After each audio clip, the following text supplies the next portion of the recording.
You know, sometimes you guys are so incredible in the comments that I just feel... I'm sorry. Welcome back to the Ruby Tuesday. My name's Ruben and this is my review for Season 2 of Invincible, Episodes 5, 6, 7 and 8. At the screeners, so we're going to talk about them. Non-spoilers, let's jump in. Still reeling from Nolan's betrayal in Season 1, Mark struggles to rebuild his life as he faces a host of new threats, all while battling his greatest fear, that he might become his father without even knowing it. We pretty much pick up where we left at the end of episode 4 as we jump into 5 and Mark has to fix things with what is the mess that he's left with his father, and now he works his way back home. However that happens, I'll let you discover the joys of that. But really the majority of these episodes is Mark at home trying to find that balance between having a girlfriend, having a superhero life, and actually just having a life being a normal kid.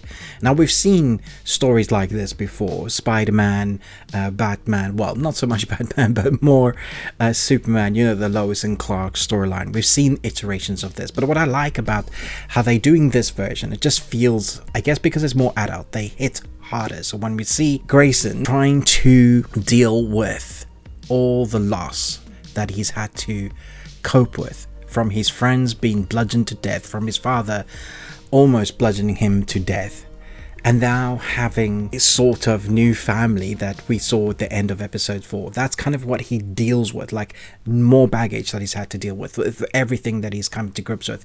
And he's finding the fear of wanting to not be his father in every way really difficult, because sometimes he's put into positions where he has to embrace the rage and the darkness that his father had in order to overcome the powers that he will face in the Viltrumites. Now I would say you're not going to see too much of Nolan in these 4 episodes. You'll see a bit kind of just moving the story along. The last 4 episodes of this season really does feel like character building and character growth. We do get a couple of space battles and there are great use of the superhero teams, and we get a lot more of their character building. Not everyone gets character building, but there is enough for us to know that what these episodes are is them trying to get us ready for the next season.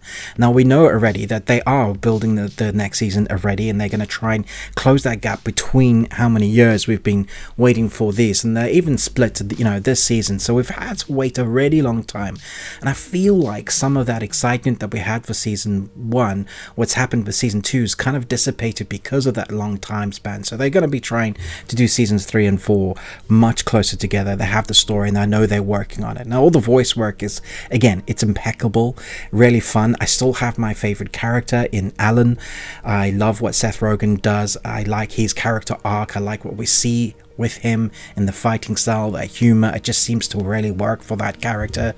I like what Invincible's character is going through. It makes him much more human, and every time he faces an enemy that's stronger than him, you think, you know, he's powerful, but whenever he fights a Viltrumite, there seems to be this underdog story to him. Even though you know he is the strongest of the bunch on Earth, you are always worried. There's always this tenseness that Earth just doesn't have what it takes, because it just takes one Viltrumite that is going to ruin Earth. So you're always worried, and that's that intensity with the storyline. So even though it's a much slower paced 4 episodes, we do have battles in there, you do have intenseness, but it is absolutely building character. So in a few hours you're going to get the dropping of that episode 5, and then week to week we're going to have 6, 7 and 8.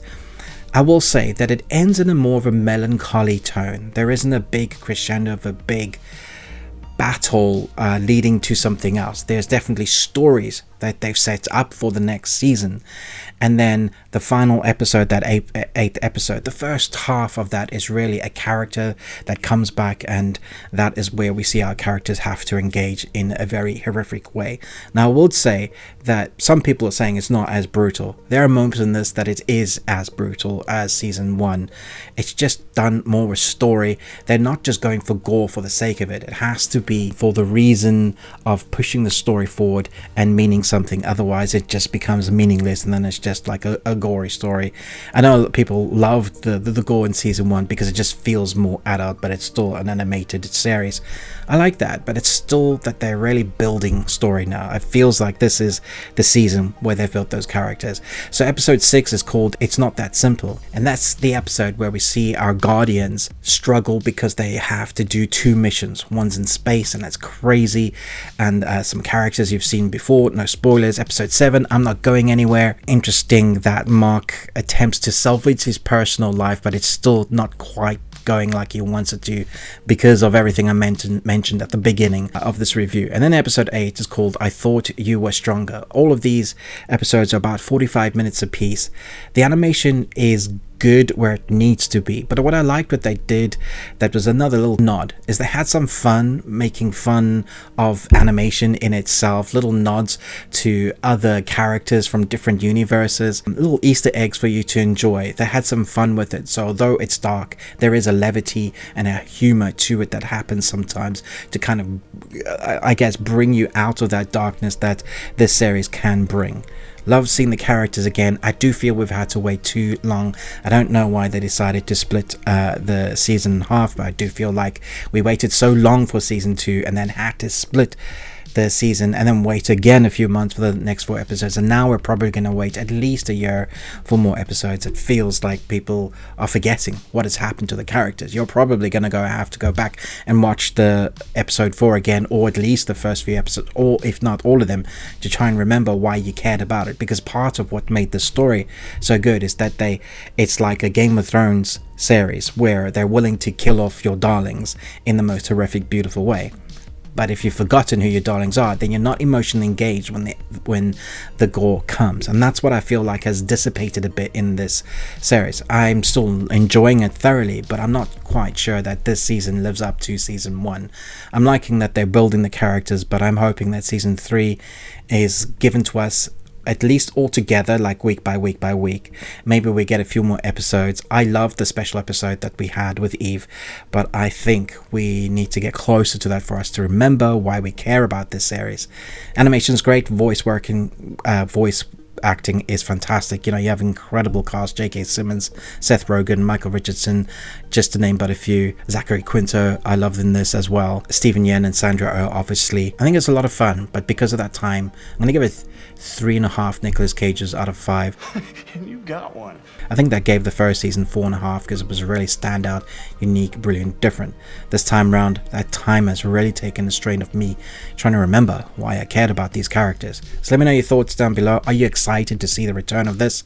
Will you be watching it like as soon as it drops, or are you going to wait for all the episodes to come out, these next 4? Thanks so much for watching, but most of all, until next time, remember, live long and Tuesday.